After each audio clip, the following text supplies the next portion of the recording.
Welcome to YOUCANIC. Today on YOUCANIC we have a 2008 Toyota Camry with a 2.4 motor, and this is a hybrid option. And so we're going to go over how you would remove the ignition coil. So to start with, to remove the ignition coil, we need to undo these two nuts here that are size 10 to be able to take this cover plate that covers them.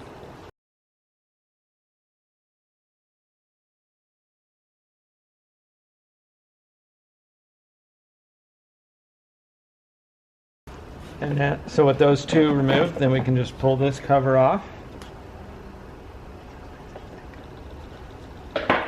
Set that aside.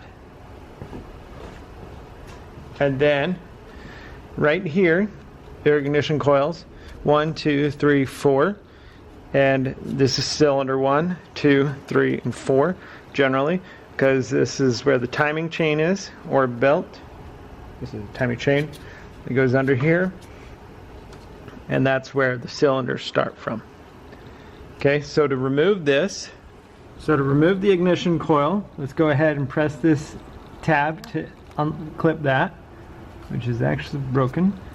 And then we can just pull that off for cylinder 1. There's also a size 10.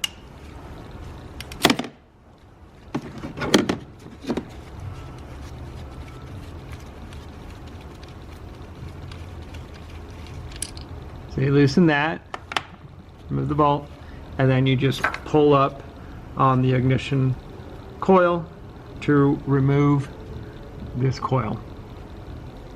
And so that's how you remove the ignition coil on your 2008 Toyota Camry with the 2.4 motor. Thanks for watching YOUCANIC, where you can be the mechanic.